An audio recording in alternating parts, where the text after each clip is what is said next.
እግዚአብሔርን ተስፋ አድርግ ወተአገሶ ታገሰው በርታ ልብህ ይጽና ይላል። እግዚአብሔርን ተስፋ አድርግ። ስለዚህ ተስፋችን እግዚአብሔር ነው። ፊልጵስዩስ ምዕራፍ 4 ቁጥር 4 ላይ ይህንን ገለጸው። ምን ብሎ? እብለክሙ ተፈስሑ ዘልፈ በክርስቶስ፣ ደግሜ እላችኋለሁ በክርስቶስ ደስ ይበላችሁ ብሎ ተናገረ።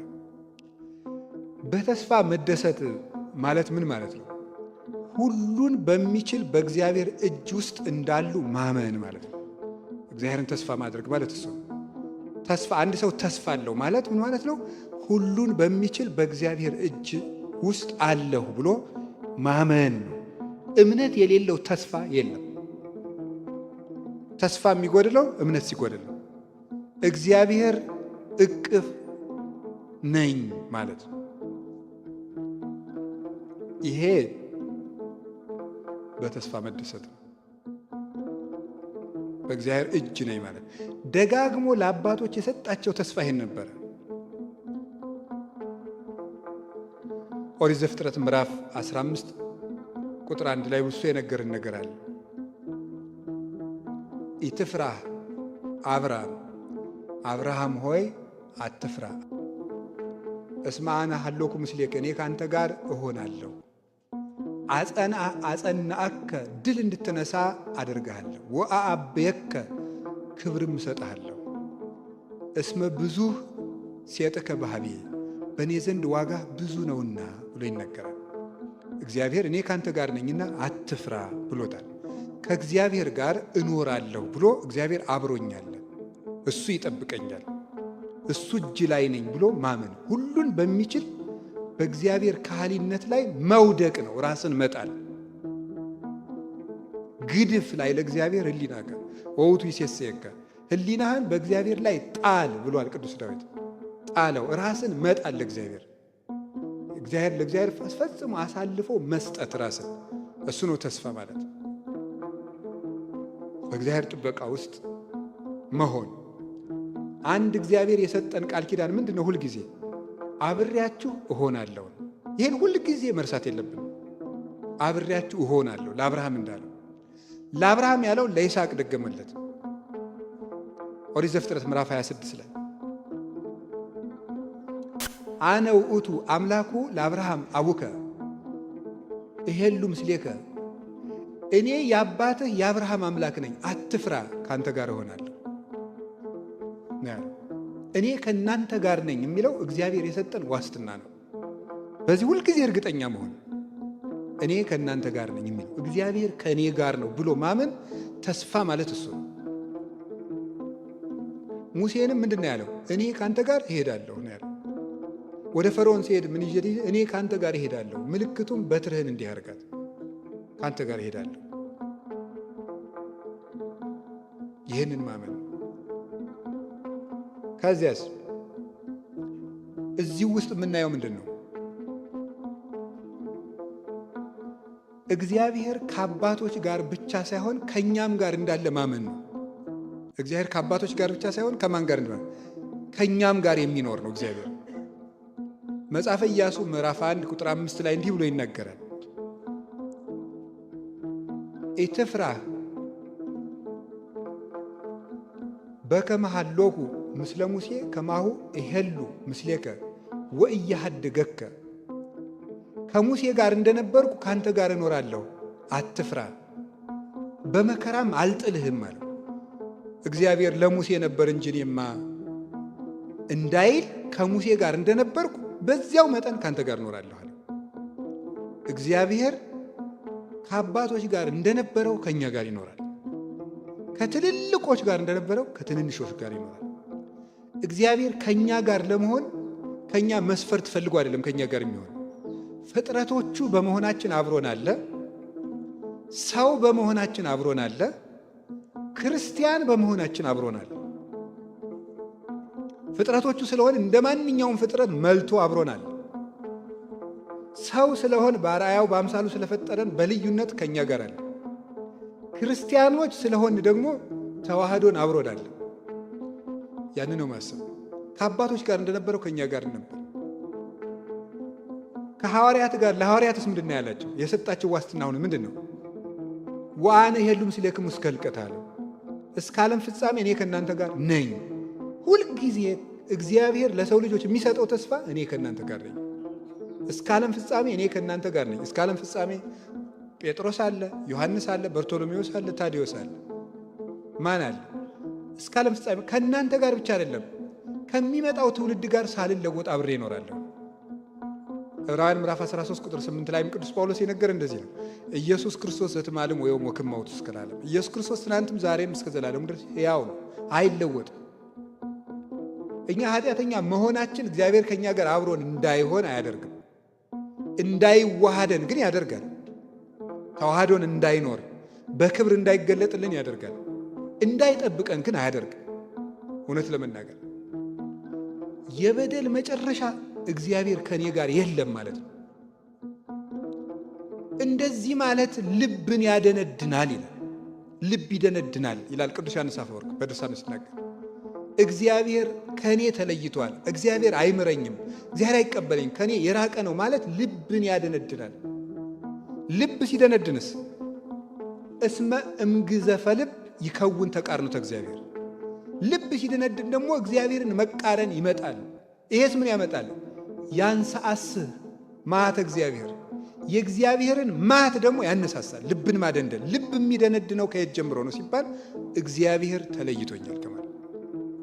ቅዱስ ጳውሎስ በአንደኛ ቆሮንቶስ መልእክቱ ምዕራፍ 12 ላይ ሲናገር እንዲህ ይላል። ምናልባት ሰዎች እየጸለዩ ህልም ሊያዩ ይችላሉ፣ ራእይ ሊያዩ ይችላሉ፣ ጥያቄያቸው ሊመለስላቸው ይችላል። በጠሩት ቁጥር እግዚአብሔር አለሁ እነሆኝ ሊላቸው ይችላል። እኛ ግን ጠይቀን አልተሳካልን፣ ጀምረን አልተፈጸመልን ሊሆን ይችላል።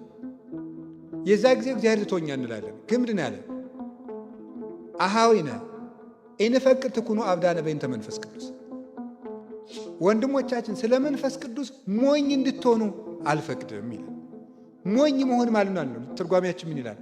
መንፈስ ቅዱስ ከእናንተ ሳይለይ እያለ ተአምር ሲያደርግላችሁ ባለማየታችሁ ምክንያት ትቶኛል አትበሉ ነው። የጠየቃችሁትን ጥያቄ ስላልመለሰላችሁ፣ ያሰባችሁት ስላልተሳካ፣ የጀመራችሁት ስላልተፈጸመ መንፈስ ቅዱስ ትቶኛል አትበሉ ነው። መንፈስ ቅዱስ እየበደልንም አብሮን ይኖራል። እግዚአብሔር ሰውን ተለይቶ አያውቅም። ስለዚህ ጌታችን መድኃኒታችን ኢየሱስ ክርስቶስ የበለጠ ለደካሞቹ ጥንቃቄ ያደርጋል፣ እንክብካቤን ያደርጋል። 3 ጊዜ የካደውን ጴጥሮስ 3 ጊዜ ትወደኛለህ ብሎ አነጻው፣ ቀደሰው። ከዚያ በኋላ ያስያምን አለው። እንደዚያ ትወደኛለህ ከበኋላ በፍቅሩ ከበግነት ጠፍቶ የነበረውን ሰው ለውጦ በምንነት ወንበር አስቀመጠው፣ በረኝነት ቦታ አስቀመጠው። መጀመሪያ የጠፋ በግ ነበርክ ለማለት ትወደኛለህ ወይ አለው። እንደወደህ አንተ ታውቃለህ አለ። ይሄን በግ ከጠፋበት ሂዶ ፈልጎ አመጣና እቀብ አባግዕ ያለው፣ በጎችን ጠብቅልኛል። ፈልጎ አምጥቶ በረኝነት ቦታ አስቀምጠው። ፍቅር በግን ወደ እረኝነት ትለውጣለች ይላል አረጋዊ መንፈሳዊ። እንዲህ ያደርጋል። ይህን ያደርገው ተስፋ ነው። ተስፋ ማለት በእግዚአብሔር እጅ ላይ ነኝ ብሎ መናገር ነው። ትንቢተ ኢሳይያስ ምዕራፍ 49 ቁጥር 16 ላይ እንዲህ ያለ ነገር ነግሮናል።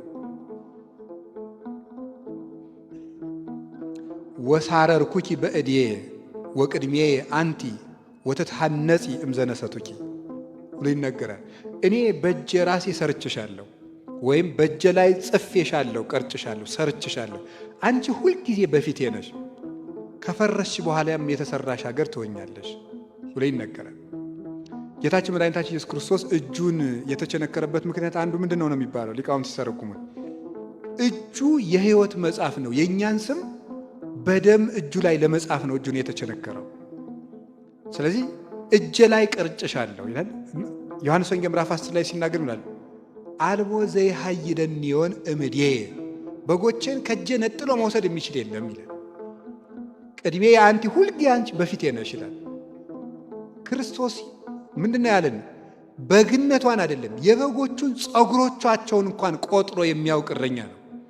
ወለክሙሰ ስዕርተ ርእስክሙኒ ሁሉ ቁቱ፣ የእናንተ የራስ ጸጉራችሁ እንኳን የተቆጠረ ነው ይላል። አያችሁ፣ ጸጉራችን ትርፍ አካላችን ነው። ግን ከእናንተ ትርፉ ነው የሚጣል ነገር የለኝም ነው። ሁሉ የኔ ገንዘብ ነው። የእናንተ ጥፍራችሁ ይሁን ጸጉራችሁ ይሁን የኔ ገንዘብ ነው። ቆጥሬ ሰፍሬ ይይዛችኋለሁ፣ እንድትጠፉብኝ አልፈልግም፣ አሳልፌም አልሰጣችሁም፣ በእኔ እጅና በእኔ ጥበቃ ስር ትኖራላችሁ ነው። እጁ ደግሞ ሁሉን የሚችል ነው። ቅዱስ ዳዊት እንድን ያለው እንዘ ሰማያት ግብረ አጻብዒከ፣ ሰማያት የምን ስራዎች ናቸው ነው የሚለው የእጆች እና ሊቃውንቱ ግን ሲተረጉም ብሎ የተረጎመ የምንድን ነው ያለው? የጣት ነው ያለው። አጻብ ምንድን ነው? ጣቶች አይደሉም እንዴ? ጣቶች ነው። የጣቶች ስራዎች ምንድን ነው? እሺ በእጅ እንደዚህ ተደርጎ የሚያዝ ከበድ ያለ ነው። በጣት የሚያዝ ቀላል ነው። አሁን እቺ አያት በጣት የሳነስ ተነጨች። በቃ በጣት ነው የምትነሳ። እና ሰማያት ግብረ አጻብዒከ ሲል ይሄ በጣም የምናየው ሰማይ ራሱ ለእግዚአብሔር ምንድን ነገር ነው? በጣም ቀላል ነገር ነው። ሁሉን ቻይ ነው ለማለት ነው። ሁሉን ቻይ ነው እግዚአብሔር። እጁ ከሃሊት ናት። እዚያች እጅ ውስጥ ሄዶ መውደቅ እንደምታረግ አድርገኝ።